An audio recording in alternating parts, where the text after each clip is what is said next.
Hi everyone, Michael and Catherine back with you again for another lesson on photography. And today's lesson, folks, is about now you're ready to hire a photographer, a professional photographer, not just a photographer, but a professional photographer. And what are some of the questions they should be asking?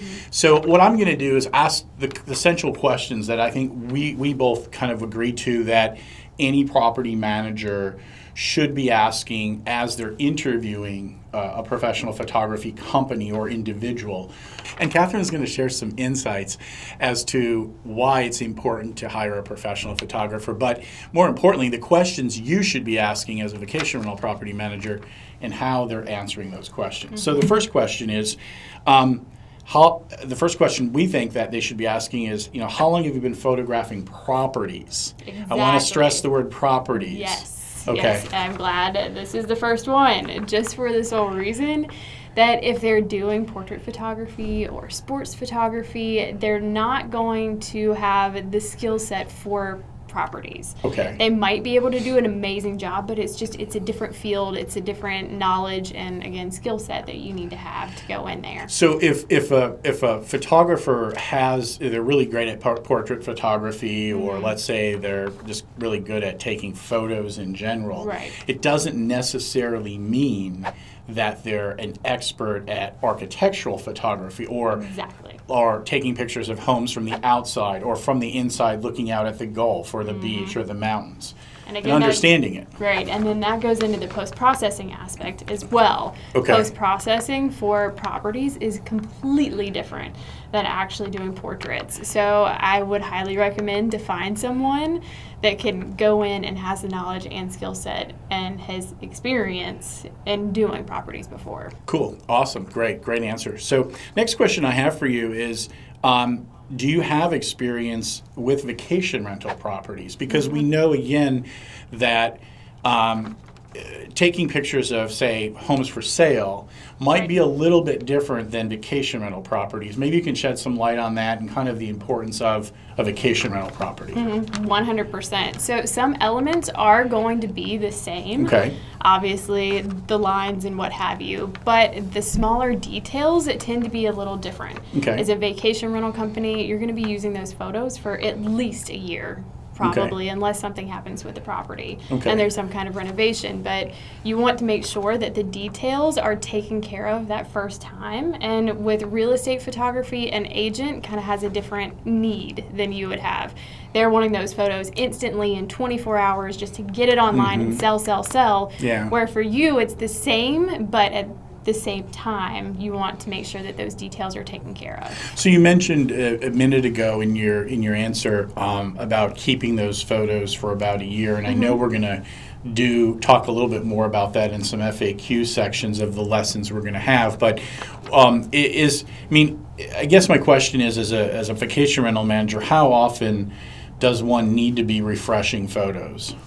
Definitely. I personally say about a year. About a year? Yes. Okay. Unless there's some major renovation at the end of the season and they're repainting, recarpeting, putting on, whatever. Okay. Or if nothing's changed in the property, of course keep using the same ones, but stuff tends to happen within a year. If something's broken, another item's going to go in its place. You always want to have the most fresh images for your guests to be able to see. Awesome. Cool. The next question is, do you have professional level equipment suitable for a vacation rental property? And I kind of smirk and smile at this one because I know, as I've talked to so many vacation rental managers, when they either do hire someone or try to do it on their own, they don't have the professional equipment. And so more importantly, do you have it? And then how important is having that professional equipment? Exactly. And what does some of that look like? And we can talk about that in another lesson too. So exactly. So at a minimum, you want to have a semi-professional DSLR. So obviously the bigger, bulky cameras, you want to be able to have that so it can take into account the lighting and what have you, and have those settings that they need to be able to kind of slow everything down and bring that light out. Okay. So a quality DSLR is a must-have, 100%. You also want to have a wide-angled lens. Okay. And this is something that multiple people have come to the question of, is there such thing as too wide? And yes, there can be too wide.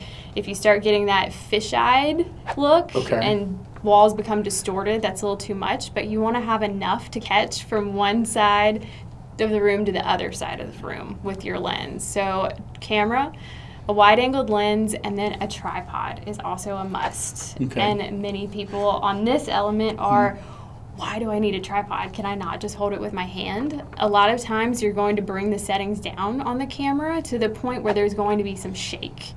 So you need that tripod to make sure it's sturdy and you don't end up with the blurry photos that you see.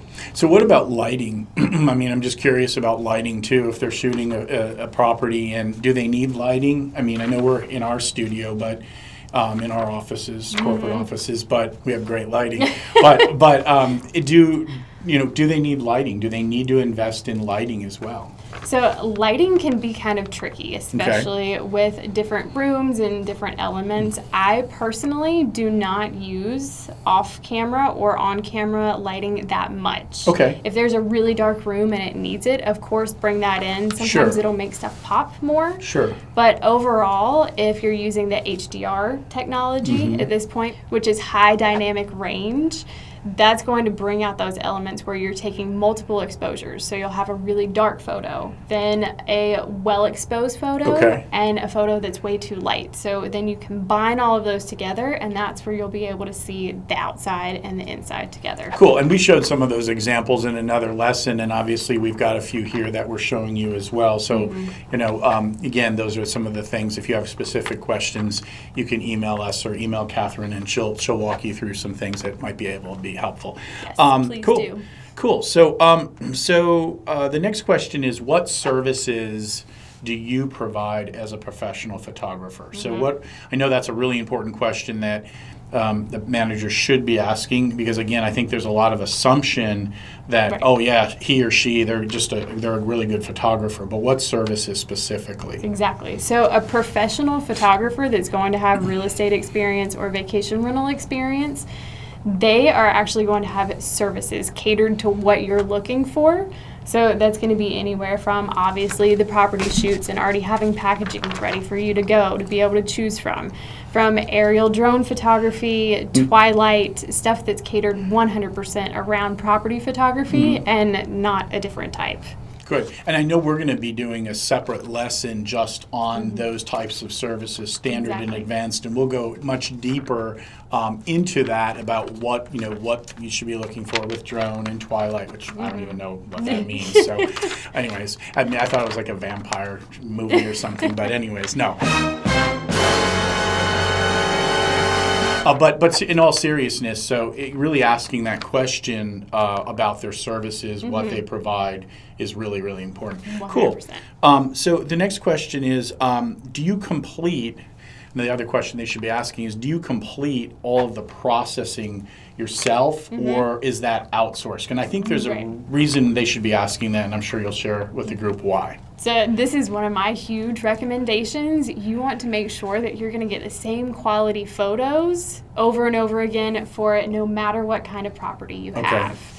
So I recommend asking that, whether they have one person that does it, even if they outsource, it's completely fine, but you just want to make sure that that quality is going to be consistent and consistent with your brand. You're not going to want a small condo to look completely different than your larger home. Interesting. Yeah, I never even thought of that. So you're saying then, so is it better to outsource, or is it better if the photographer's doing it on their own? What would you recommend? It depends. If they have the skill set and they're able to, 100%. I edit all of mine personally and have put in a lot of time. So that in its own right, the post-processing takes a huge amount of time.